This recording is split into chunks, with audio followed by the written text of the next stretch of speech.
Je voudrais sur cette vidéo qu'on parle de la colère des agriculteurs français.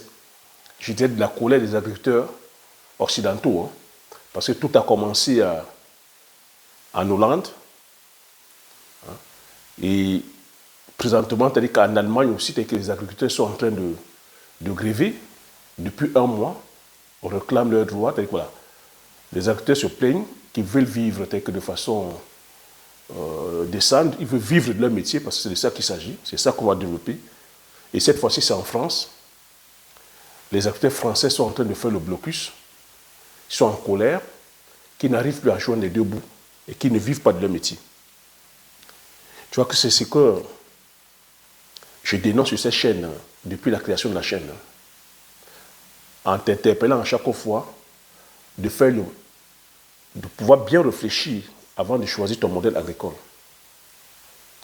Que l'agriculture intensive, mécanisée, industrialisée sur la monoculture, ça a ses conséquences. Que l'agriculture telle que c'est fait aujourd'hui, de façon industrielle, ça ne profite pas, c'est-à-dire aux acteurs du terrain, ça ne profite pas aux agriculteurs. Je l'ai toujours expliqué, au risque peut-être de ne pas bien me faire entendre, mais je sais aussi que c'est des fois des thématiques comme ça sur lesquelles nous ne sommes pas, c'est-à-dire assez concentrés. Mais je vais demander ici qu'on soit vraiment concentrés parce que ce qui touche les agriculteurs occidentaux ici nous touche fatalement parce que nous sommes toujours dans le copier-coller. Et chez nous, c'est ça encore plus grave parce que nous nous maîtrisons, c'est-à-dire qu'aucun des pans. Je veux dire, l'agriculture telle que c'est fait aujourd'hui de façon industrielle, c'est un système savamment pensé, mais qui profite à un groupuscule de personnes, mais qui ne profite pas aux acteurs, c'est-à-dire que du terrain. Vous êtes en train de voir la chose. Donc ici, j'interpelle la diaspora. Je sais que je suis beaucoup plus suivi par la diaspora française. Donc c'est une actualité qui est là. Je vais vous demander aussi vraiment d'être un peu curieux et curieuse. Vous ne pouvez pas aller acheter à manger, vous ne pouvez pas manger. Allez acheter la nourriture qui est dans votre assiette, sans vous intéresser de la provenance. Tu ne peux pas manger une nourriture sans savoir comment c'est produit.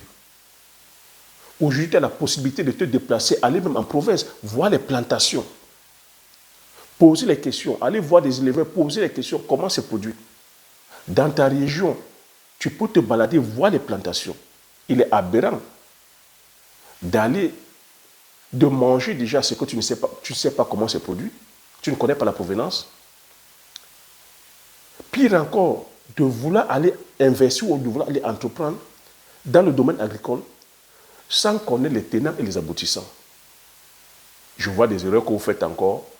Vous êtes ici en Occident avec toutes les informations, parce que l'information ici n'est pas cachée. L'information est diffusée. On a des chaînes de télévision comme ça qui diffusent des informations non-stop.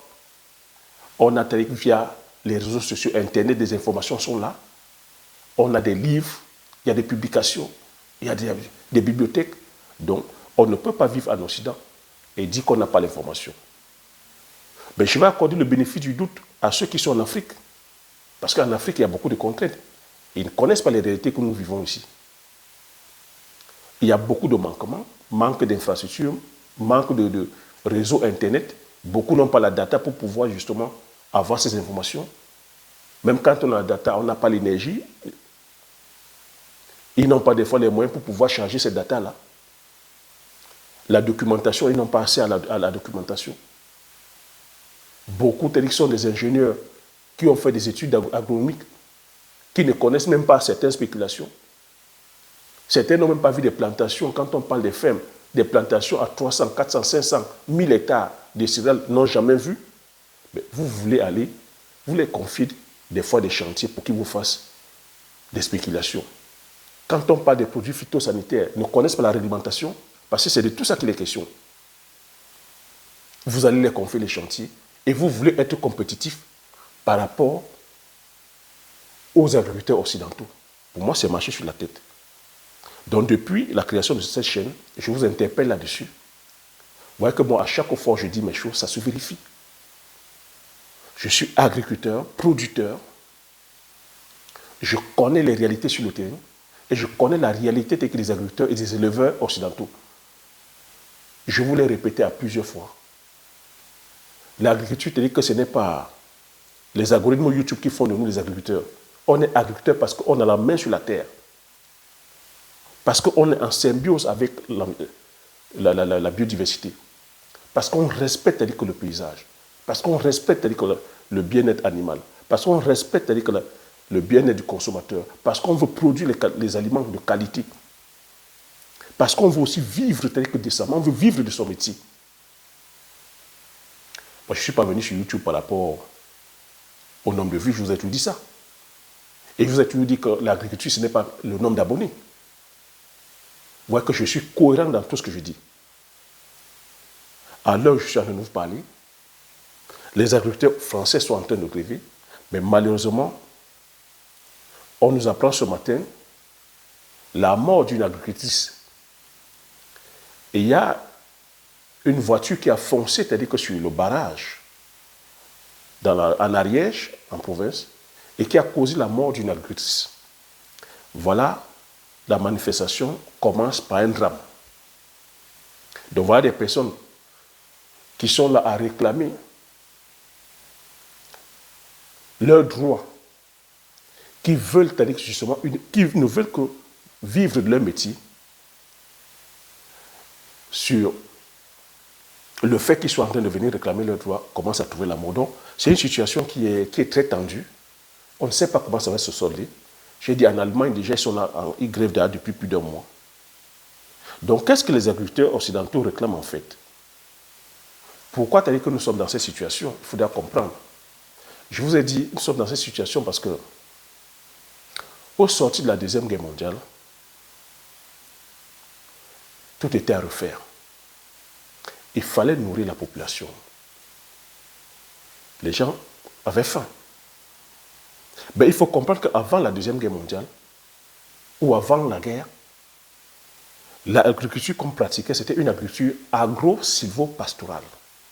Quand on parle d'agro-silvo-pastorale, c'est sur le même espace, tu avais les arbres, tu avais les cultures, tu avais les animaux. Donc on produisait, c'est-à-dire que voilà, ça pouvait être du maraîchage, ça pouvait être des céréales, avec de la boriculture, et à côté on avait des animaux. C'est avec les effluents des animaux qu'on amendait le sol. C'est avec, c'est-à-dire que les lisiers de porc ou avec la fiente de poule qu'on amendait le sol. Donc on travaillait comme ça de façon naturelle. Les paysans respectaient l'environnement, respectaient la biodiversité et respectaient aussi leur bien-être parce qu'il n'y avait pas de produits chimiques. Et il y avait de la production. On se nourrissait. Donc c'est la guerre qui est venue démanteler tout ça. Donc par souci de vouloir rattraper, c'est-à-dire que justement les gaps, ce qui a accéléré les affaires aussi, il faut comprendre que c'est la découverte aussi des engrais. Au sortir de la Deuxième Guerre mondiale, c'est les Allemands, c'est-à-dire que les Allemands, dont l'un s'appelle Bosch, deux chimistes, qui ont fait une expérimentation, qui ont vu que dans les tranchées de guerre, tu vois, là où il y avait des bombardements, puisque faut savoir que la poudre qu'on utilisait, c'est-à-dire que pour les canons de guerre, cette poudre c'était le nitrate.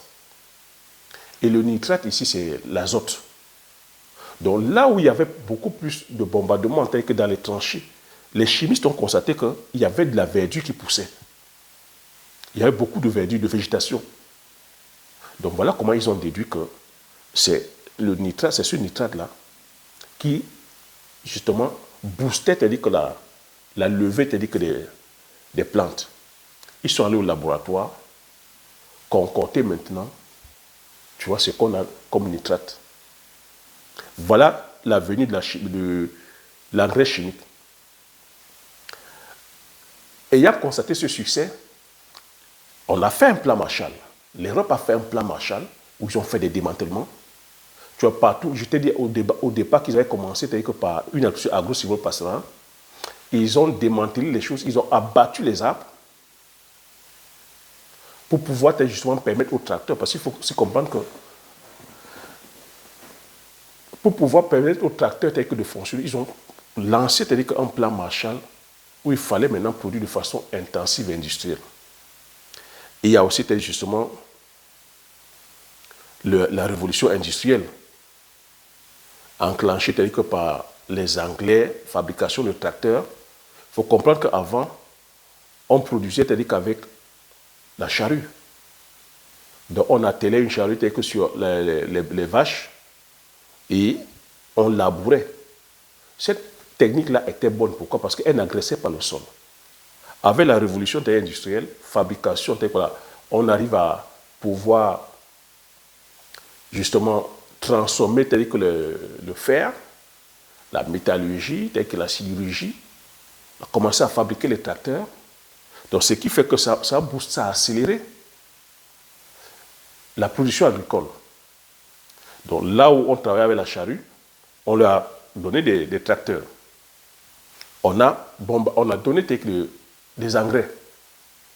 Bien sûr, ce système-là a fonctionné comme ça parce que les sols étant déjà bien meubles, étant riches, ils sont venus à la mécanisation, accélérer justement la productivité. Parce que le but était ici de produire massivement afin de pouvoir nourrir la population.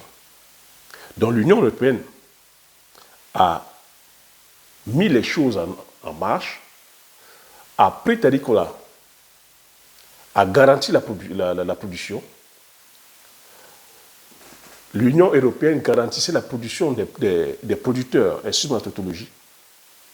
Donc ceux qui produisaient le lait, le beurre, les légumes, l'Union européenne achetait déjà comptant la production.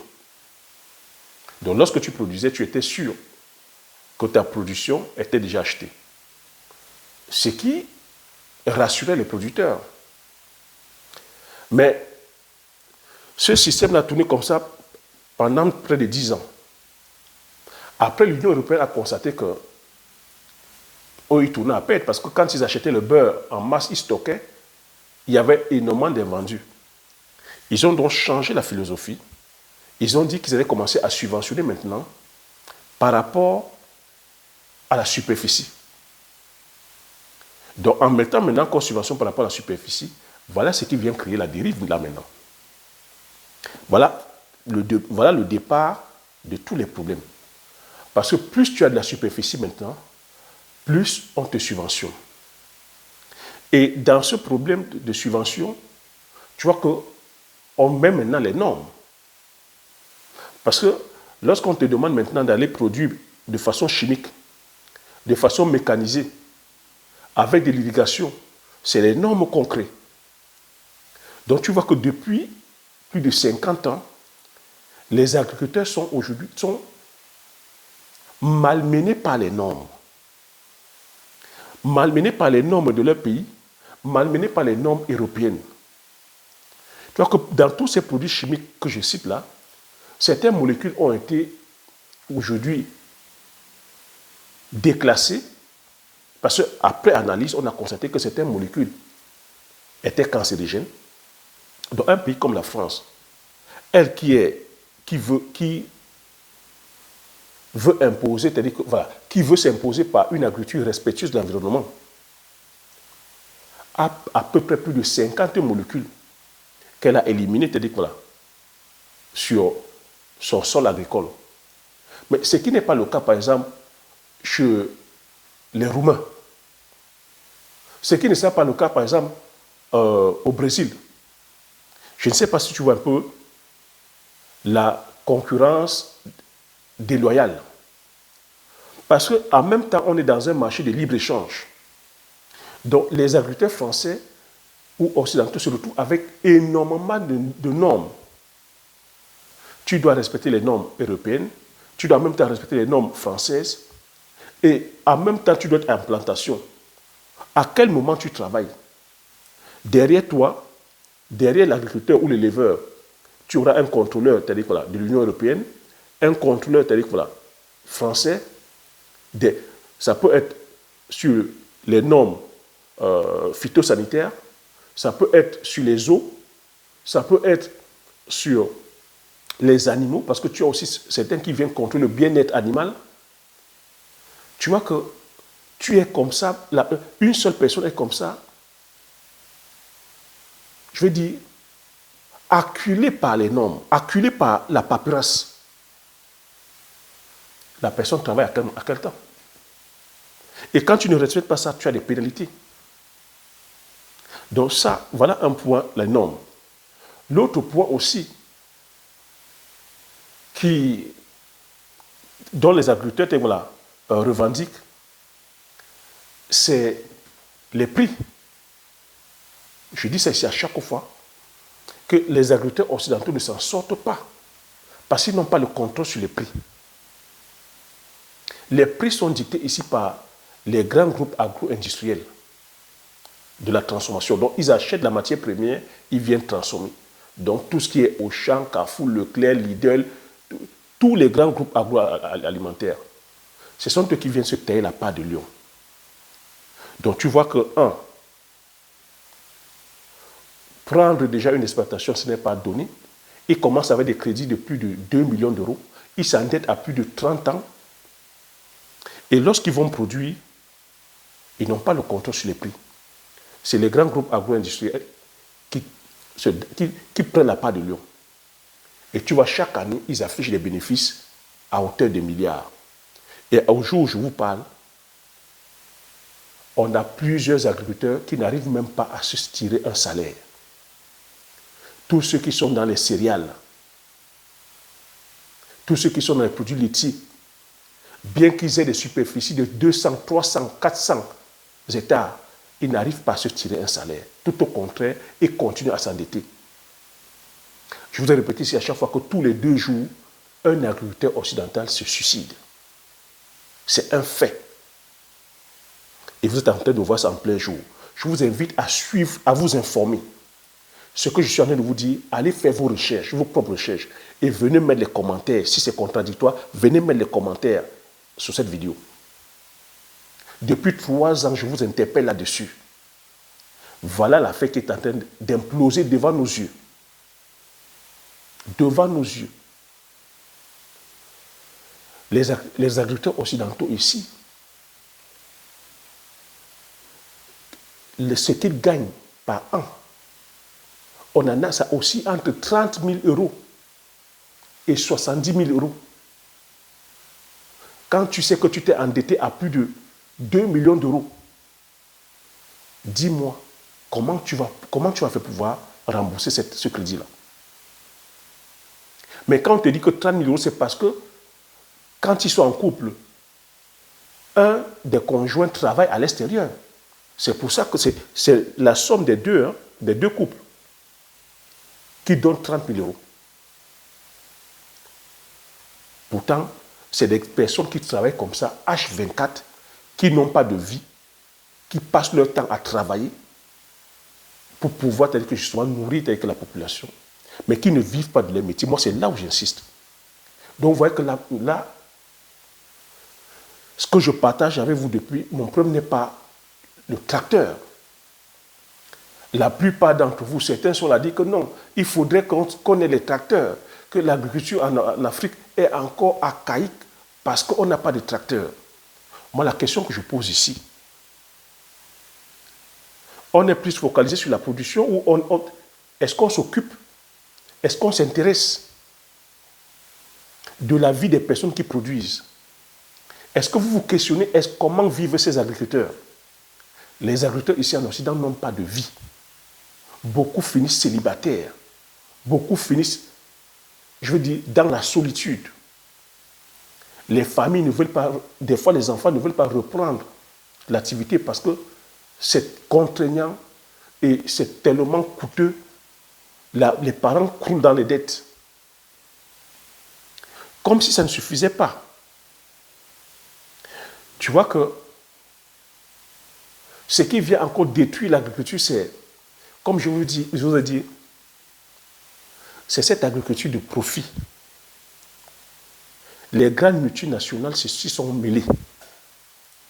Tu vois que toi qui produis les céréales, toi qui produis de l'alimentation et que tu vas fournir au grand groupe agro-industriel, le grand groupe agro-industriel vient faire encore du dumping, vient faire de la concurrence déloyale auprès de toi, en achetant les terres pour venir produire les mêmes cultures. Ces grands groupes agro-industriels viennent acheter les terres alors qu'ils ne sont pas censés, c'est-à-dire qu'ils n'ont pas le droit d'acheter les terres. Mais qu'est-ce qu'ils font? Par des montages, des super montages financiers, parce qu'ils ont des experts, ils ont de l'argent, ils ont des experts. Ici en Europe, ici en France, en Europe, tu dois être agriculteur. Il n'y a que les agriculteurs qui peuvent acheter les terres. Si tu n'es pas agriculteur, tu ne peux pas acheter la terre. Mais eux, ils font comment? Par des super montages, ils arrivent à contourner les lois, ils achètent les terres. Tu vas t'étonner que quelqu'un comme Bill Gates puisse acheter 100 000 hectares. C'est lui qui possède le plus de terres agricoles aux États-Unis. Mais comment il fait? Il n'est pas agriculteur. Comment il fait?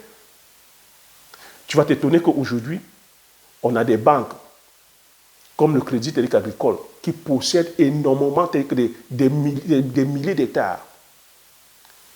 Nous avons comme ça des grands groupes agro-industriels qui possèdent des milliers d'hectares. On a des compagnies sémencières qui possèdent des milliers d'hectares, des dizaines, des centaines de milliers d'hectares. Mais ils font quoi? Ils font des montages. Par le biais, c'est-à-dire que quand c'est des personnes, par le biais des fois des fondations, ils font des montages et après, ils créent des sociétés de gestion. Retiens bien ce nom. Les sociétés de gestion. Quand tu as une société de gestion, tu peux acheter les terres. Donc maintenant, quand ils créent des sociétés de gestion, ils font quoi? Ils vont maintenant louer ces terres-là. Souviens-toi, je t'ai dit que l'agriculture est subventionnée ici par rapport à la superficie. Donc, quand ils achètent comme ça, quand une banque peut avoir 60 000 hectares, quand un grand groupe agroalimentaire peut avoir 70 000 hectares, quand il crée une société de gestion, il fait quoi? Il met cette terre-là en location. Et qu'est-ce que lui, il gagne en retour? Il gagne les subventions. Souviens-toi, je t'ai dit qu'ici en Europe, on subventionne par rapport au nombre d'hectares. Lui, il gagne les subventions sur les 60 000 hectares. Ceux qui ont loué ces terres ne bénéficient pas de cette subvention. Mais pire, qu'est-ce qu'il fait? Quand le groupe agroalimentaire met ses terres en location, ce groupe agroalimentaire impose les cultures qui doivent être cultivées sur cette superficie-là. Tu me suis? Donc ça veut dire que si le grand groupe agroalimentaire ne veut que ce soit le maïs qui soit produit, puisque lui, dans son commerce, c'est le maïs qui fonctionne, qui marche, il impose que ce soit le maïs. Ça peut être, par exemple, le blé. Hein. Il impose que ce soit le blé. Mais si toi, dans tes plans de vente, le blé n'est pas rentable, tu vois que lui, il t'impose la culture. Donc, tu ne peux pas faire la monoculture. Il t'impose. Et comme c'est lui qui impose les prix, il te tient partout. C'est son terrain. C'est son terrain. Il t'impose le prix. Toi, tu pouvais, par exemple, dire dans ton plan d'action que si c'était tes terres, tu pouvais dire, bon, je fais le blé. Je n'ai pas le contrôle sur le blé n'est pas rentable. Je vais faire à côté, par exemple, un peu de maraîchage, ou les choux, ou les carottes, ou les pommes, pour pouvoir, c'est-à-dire que justement, rattraper le tir. Non, tu n'as pas ce choix-là. Il t'impose. Voilà encore le danger. Autre danger, c'est que les terres sont louées ici sur le long terme. Parce que si la loi a été mise en place, c'était pour pouvoir permettre aux personnes d'avoir des terrains sur le long terme. Donc tu pouvais signer des accords, acheter le terrain avec des bails de 20 ans, 30 ans. Mais eux, ils ont inversé c'est-à-dire que les choses. En créant des sociétés telles que justement de gestion, on te fait signer des contrats annuels. Donc en te faisant signer des contrats annuels, ils peuvent t'imposer maintenant les cultures. Est-ce que tu vois un peu le désordre qu'il y a dedans?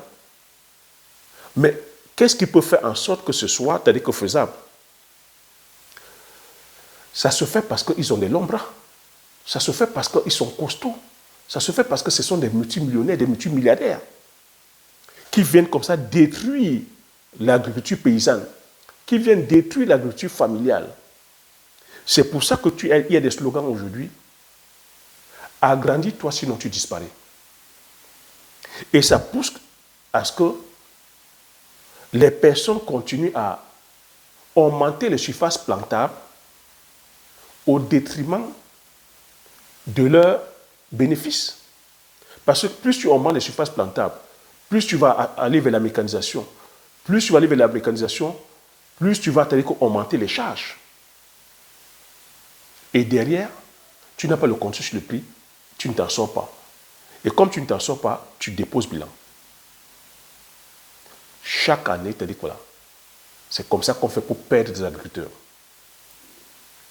Donc tu vois, on les a poussés vers l'agriculture mécanisée. Mais je veux dire que la mécanique, ça ne suffit pas. La mécanique fonctionne avec l'énergie. Donc l'autre gros problème aujourd'hui, c'est la crise énergétique. Ce qui a déclenché encore tout, c'est la crise entre l'Ukraine et la Russie. Tu vois que l'Europe occidentale ici était dépendante du gaz russe, des engrais russes, du pétrole et même des céréales aussi. Tu as vu que c'est venu détruire ou chambouler l'économie européenne. Parce que c'est bien d'être sur son tracteur, mais si tu n'as pas le pétrole, tu fais comment? Donc avec l'inflation, le coût du pétrole a augmenté, c'est en train d'handicaper les agriculteurs. Et non seulement le coût du pétrole a augmenté, on a des pays comme l'Allemagne qui ont voulu taxer le pétrole. Ils ont voulu mettre des taxes sur le pétrole. Donc tu imagines, on augmente le coût du pétrole, ils taxent le pétrole. Les agriculteurs ont besoin du gaz. Tu sais qu'ici, pour chauffer leur maïs, leurs céréales, ils ont besoin du gaz. Tu le savais? Quand ils sont sur 300, 400 000 hectares, tu penses qu'ils sèchent le maïs comment? Ils sèchent le maïs dans les silos. Ils ont besoin du gaz. Ils ont besoin d'électricité. Tout ça, c'est ce qu'on appelle crise énergétique. Ils ont besoin des engrais. Les engrais sont en cours. C'est pour ça que sur cette chaîne, je vous parle à chaque fois des contingences internes et externes. Tu vois que tout ça mis bout en bout, c'est ça qui fait en sorte que les agriculteurs occidentaux soient pris sous la tenaille. Donc, une fois ils ont donc produit comme l'Europe avait demandé, ils ont fait cette agriculture pendant plus de 50 ans. Aujourd'hui, on est en train de leur faire comprendre qu'ils doivent changer le modèle de production. Que non, le fait d'aller encore tel que produire de façon intensive avec les produits chimiques, non, ce n'est pas bon. Que d'ici 2050, d'ici 2030, il faut réduire de moitié. Il faut réduire de moitié avec l'utilisation de pesticides, d'engrais, de mécanisation. Et en 2050, il faudrait sortir complètement. Mais les agriculteurs se disent, mais à quoi vous jouez? À qui la faute? Donc ça fait qu'aux yeux du public, les agriculteurs passent pour des méchants, pour des pollueurs. Alors que c'est l'établissement, c'est le système. Le système, c'est qui? C'est les producteurs de semences. C'est les producteurs de produits phytosanitaires, donc engrais, herbicides, fongicides, pesticides. Vous connaissez les noms. Ils sont tellement puissants, plus puissants que certains États, qui sont là, qui font le lobbying auprès des États. Ces États qui créent des lois, qui votent des normes, et que les agriculteurs subissent. Ce sont les banques. Ce sont les producteurs des engins mécaniques.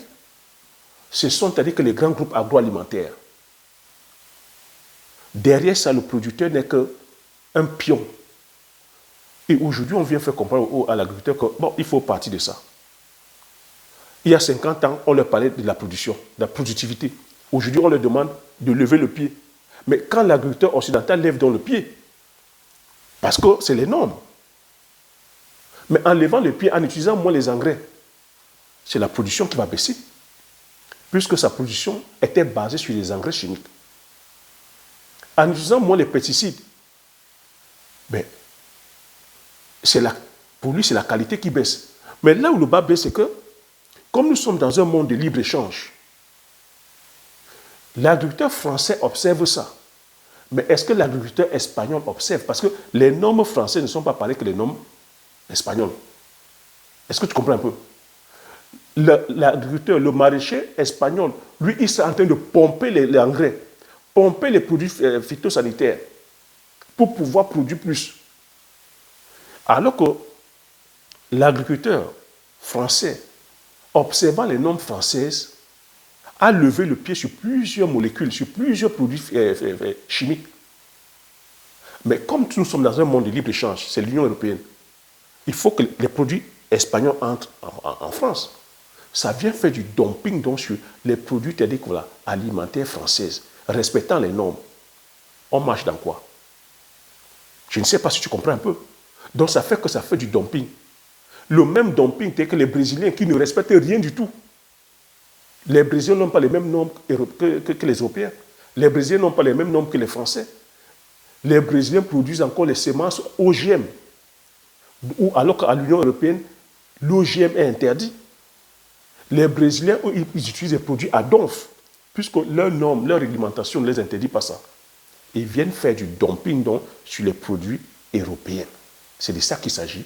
Et c'est ce qu'on appelle la concurrence déloyale.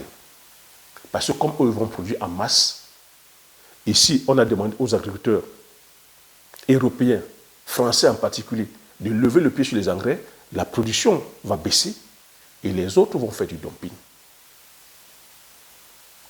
Donc tu vois que c'est un chemin qui est là,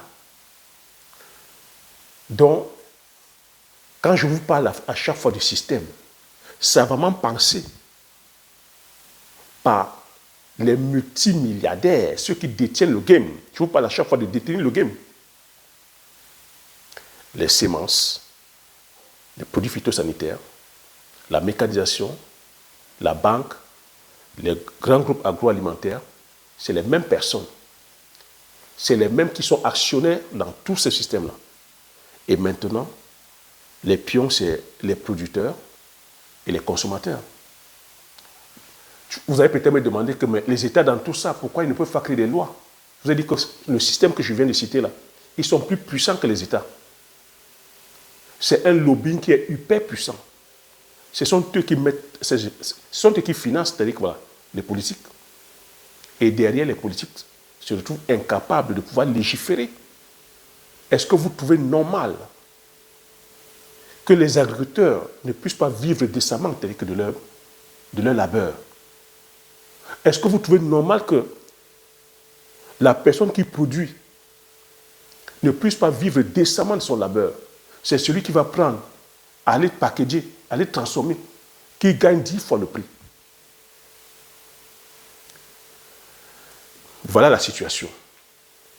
Mais maintenant, face à cela, comment est-ce qu'on peut faire pour remédier? Comment est-ce que nous, en Afrique, on peut faire pour pouvoir remédier à tout cela? Parce que c'est bien de planter le décor. C'est aussi bien de trouver les solutions. Moi, c'est pour cela que depuis 3 ans, je vous dis, la solution ici, c'est qu'on produise nos produits du terroir. C'est qu'on valorise, c'est-à-dire que voilà, nos produits du terroir. Tu comprends? La solution ici, c'est que, comme mettre le paysan au centre, donc on se doit de faire une agriculture qui respecte l'environnement, qui respecte que le paysan, le bien-être du paysan, qui respecte justement la biodiversité, qui respecte le consommateur et qu'on produise les produits de qualité. Des produits de qualité. Et je vous l'ai dit ici que si on va dans ce sens-là, nous avons énormément de produits sur lesquels, si on va se lancer, on n'a pas besoin d'aller faire certaines cultures ici. Vous voyez qu'ici, ils ont les normes. Nous, pour l'instant, nous n'avons pas de normes. Et comme nous n'avons pas de normes, on ne peut pas compétir avec eux. Et que ce marché de libre-échange dont on nous parle des fois, ce n'est pas bénéfique pour nous. On ne peut pas compétir avec eux. Puisque tout ce que nous avons produit, comme eux, leurs cultures sont normées, ils ne vont jamais accepter que ça vienne dans leur marché. Ce qui est quelque part aussi normal. Ce qui s'appelle du protectionnisme. Mais vous voyez que présentement, comme nous n'avons pas les normes, tout ce qu'eux ils produisent, ça vient chez nous. Et ça vient faire du dumping. Ça vient compétir avec nos produits du terroir. Et on n'est pas compétitif. Donc si on fait le choix d'aller produire les céréales, on ne sera pas compétitif. Parce qu'on ne détient pas la mécanisation, on ne détient pas avec les produits phytosanitaires, on ne détient pas les prix, on ne détient pas l'engrais, on n'a pas l'énergie qui va avec, on n'a pas même l'expertise.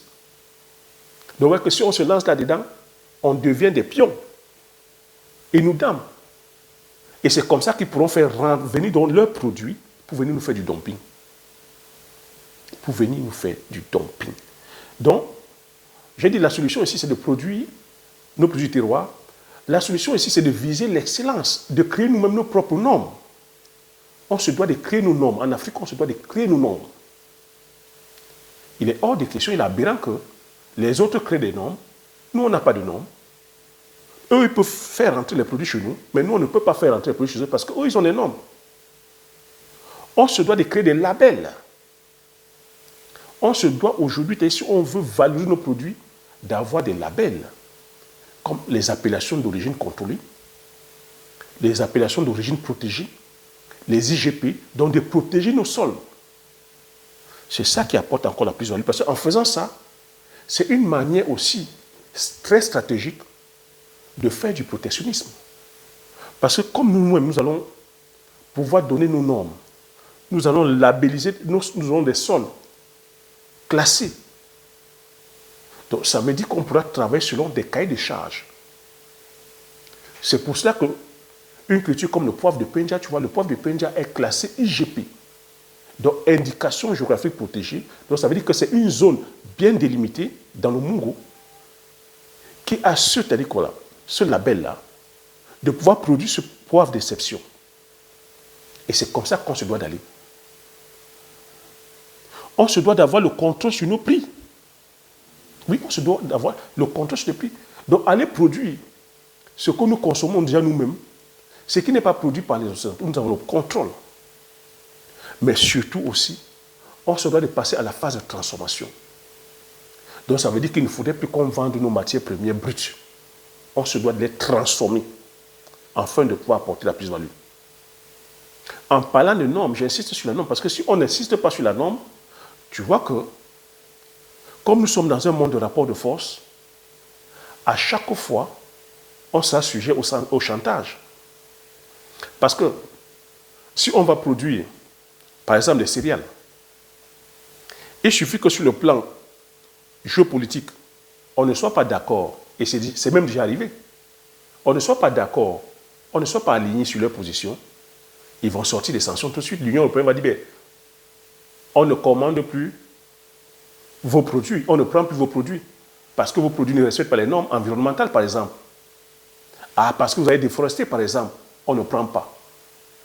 C'est pour ça qu'il faut être stratège, avoir nous-mêmes notre propre industrie, pouvoir transformer. Si on veut les vendre, on doit plutôt leur vendre maintenant des produits ayant nos normes, nos normes. Et, je vais dire, privilégier par exemple le marché local et le marché, c'est-à-dire qu'on est africain. L'Afrique aujourd'hui, on a plus d'1 milliard, c'est un marché. C'est comme ça que de façon stratégique, on se doit de penser parce qu'il faut comprendre que le monde aujourd'hui, c'est un monde de rapport de force. Nous sommes dans un système aujourd'hui capitaliste. L'agriculture qui est faite aujourd'hui n'est pas faite pour nourrir les hommes, je vous ai toujours dit. C'est une agriculture qui est basée sur le profit. On ne refuse pas de faire le profit, mais on ne peut pas dire que justement, faire le profit au détriment de ceux qui produisent. Parce que ce qu'il faut savoir aujourd'hui, c'est que ceux qui décident des prix, c'est les traders. Tu connais le rôle d'un trader? C'est le marché qui décide aujourd'hui. On se doit de quitter dans cette agriculture, dans ce système des marchés. Donc c'est un trader basé à New York, basé, je ne sais pas moi, en Angleterre ou en France, sur son clavier, qui va décider du prix du maïs, par exemple, qui va décider du prix du soja, du blé. On marche sur la tête. Et c'est comme ça, plus ça flambe, si le maïs commence à flamber, parce que par exemple, c'est les producteurs, les provendiers, les éleveurs qui veulent plus de maïs, tu vois que le marché ira vendre le maïs plutôt aux éleveurs, au lieu que ce maïs se retrouve sur le marché de la consommation humaine. C'est de ça qu'il s'agit. Et après, FAO va dire, chaque année, il y a plus de 10 millions ou plus de 15 millions de personnes qui souffrent de malnutrition. Parce qu'aujourd'hui, c'est le marché, c'est l'économie, c'est la finance qui contrôle les choses. Le même maïs, les États-Unis sont les premiers producteurs de maïs. Mais dès qu'on va dire que le coût du pétrole monte, eux, ils vont faire quoi? Ils vont bloquer leur stock de maïs. Ils ne vont pas mettre ça sur le marché de la consommation humaine. Ils vont aller produire l'éthanol au détriment de la consommation humaine. Voilà le monde dans lequel nous sommes. Et aujourd'hui, les politiques sont incapables de pouvoir réguler ça. C'est la finance qui tient aujourd'hui tout. C'est les investisseurs qui tiennent tout. Et tels qu'ils sont partis, les politiques ne peuvent pas. Parce que les politiques sont mis au pouvoir par ces personnes. Je demande de sécuriser cette vidéo, de mettre énormément de pouces. De mettre énormément de pouces. Je sais que des vidéos comme ça, beaucoup sont déjà disqualifiées. Question de data, on n'est pas concentré, on n'est pas focus. Et que même une vidéo aussi technique comme ça, YouTube ne va pas proposer. Les algorithmes YouTube ne vont pas proposer. Allez comprendre pourquoi. Alors que c'est des vidéos comme ça que des millions de personnes devaient suivre. Pour vous qui êtes intéressés par le domaine agricole, c'est des pépites comme ça que vous devez suivre. Pour vous-même en tant que consommateur, c'est des pépites, c'est des enjeux que vous devez savoir. C'est pour ça qu'aujourd'hui, on se doit de favoriser les circuits courts. C'est pour ça que j'ai partagé avec vous l'agriculture, la permaculture. C'est pour ça que j'ai partagé avec vous les techniques de conservation de sol. Le travail sans labour. Le travail sans grosse mécanisation. C'est pour ça que je parle à chaque fois de la macro et de la microbiologie. Parce que ce sont ces techniques comme ça, mis bout en bout, qui vont te permettre de réduire le coût de production. C'est pour ça que je t'ai fait comprendre ici que gagner de l'argent dans le domaine agricole, ce n'est pas la superficie. C'est le choix de la culture. Le rendement de la culture à l'hectare et la rentabilité. Et je te répète à chaque fois qu'avec 1 hectare de poivrier, tu gagnes plus que celui qui a 100 hectares de céréales. Je dis bien 1 hectare de poivrier, tu gagnes plus que celui qui a 100 hectares de céréales. Je t'ai dit, donner ce que les agriculteurs occidentaux gagnent ici. Ça aussi entre 30 000 et 70 000 euros par an. Pour un couple. Et une personne travaille à l'extérieur. Le salaire jumelé, ils sont entre 30 et 70 000 euros. Et je te dis qu'un hectare de poivrier, tu oscilles entre 120 millions, et quand tu es ici en Occident, tu peux facilement aller à 1 200 000 euros. Tu vois le gap. Si tu es donc à 2 hectares, tu gagnes combien? Si tu as 3 hectares, tu gagnes combien? Si tu vas produire le manioc, avec le rendement du manioc à l'hectare, tu vas faire comme ça 50 hectares, tu es plein aux axes. Tu passes à la phase de transformation, tu es plein aux axes. C'est comme ça qu'on voit les choses. Je fais cette vidéo afin d'interpeller plusieurs d'entre vous. Je fais cette vidéo afin d'interpeller aussi ceux qui sont intéressés en Afrique par le domaine agricole. J'interpelle aussi les sachants, ces ingénieurs agronomes. Oui, je sais qu'on a un déficit criant en termes de performance, en termes de compétences. On peut sortir ingénieur agronome et on ne connaît même pas tout ça. Donc on se doit d'arrêter de blablater, de taper la poitrine, je suis le meilleur. Non. L'agriculture, ce n'est pas avec les algorithmes YouTube. L'agriculture, ce n'est pas tel jour, on vient taper. Voilà, c'est la réglementation. Il faut être sur le terrain. Je voulais répéter à chaque fois que je connais la réalité telle que des agriculteurs. Je suis avec eux sur le terrain. Donc je vous invite aussi à regarder les informations là et qui sautent devant vos yeux. Ce que je vous dis depuis 3 ans, voilà les faits concrets. Tout comme je vous dis depuis qu'on se doit de produire nos produits du terroir, d'apporter de la plus-value. On se doit de parler, de transformer, c'est-à-dire que nos tubercules, le manioc, les patates, le macabo. Et la crise ukrainienne est venue nous fouetter en plein fouet. C'est pour ça que cette chaîne porte le nom de visionnaire. Voilà ce que je voulais partager avec vous. Vous savez que mes vidéos sont toujours les masterclass. Que celui qui suit cette chaîne et n'est pas outillé, n'est pas assez informé ou ne passe pas à l'action, ben c'est que c'est un problème. Moi, je prends le temps de la pédagogie. Je prends le temps, c'est-à-dire que de l'éducation, parce que je sais que c'est par là qu'on va grandir. Il ne sert à rien de courir, de balancer les slogans. Mais c'est d'analyser les choses point par point. Ici, je suis pour que celui qui est sur le terrain, le producteur, l'éleveur, puisse vivre décemment de son labeur. Pour que le consommateur puisse manger un aliment de qualité. Pour que le producteur puisse travailler dans un cadre décent. Pour que sa vie ne soit pas, c'est-à-dire justement, menacée par l'ensemble des produits phytosanitaires qu'il manipule. Parce qu'à l'heure où on parle, nous n'avons en Afrique aucun organisme de contrôle. Tous les produits chimiques qui entrent, qui c'est qui contrôle? Les techniciens qui manipulent, les agriculteurs qui manipulent, qu'est-ce qu'ils connaissent dans ces molécules-là? Est-ce qu'ils utilisent les protections adéquates? Est-ce qu'ils connaissent la dangerosité des molécules? Est-ce que ces producteurs ont le recul sur les différentes maladies? Est-ce qu'ils ont des moyens, au cas où ils tombent malades, de pouvoir se soigner? Et qu'en est-il de nos consommateurs? Est-ce que nos consommateurs sont au courant des différentes manipulations, des différents produits chimiques qu'aujourd'hui on verse sur nos légumes, sur les fruits, au nom, c'est-à-dire que de la productivité, au nom de la rentabilité rapide?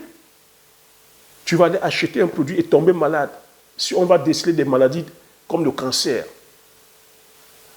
est-ce que la population a les moyens de se soigner? Et même quand on a même les moyens de se soigner, est-ce que nous avons les plateaux techniques de qualité? Nous avons des hôpitaux adaptés pour... On a des médecins aussi compétents sur ces pathologies-là. C'est tout ça qu'il faut voir, les amis. Moi, c'est tout ça qu'il faut voir. C'est tout ça mis bout en bout. Et un bon agriculteur, un bon producteur, un bon éleveur, un bon businessman se doit de penser comme ça. On ne doit pas courir vers ce monde fou du profit. Oui, le capitalisme, c'est ça. Je dis, on se doit de gagner. On se doit mais gagner de façon raisonnable.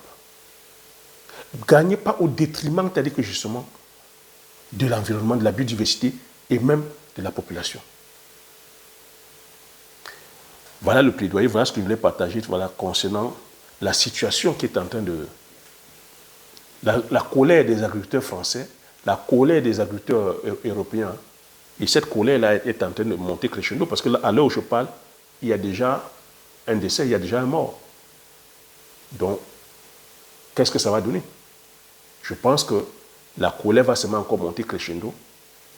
Dans les jours à venir, peut-être, voilà, ça va tirer, ça risque de s'étaler pendant longtemps parce qu'ils sont décidés.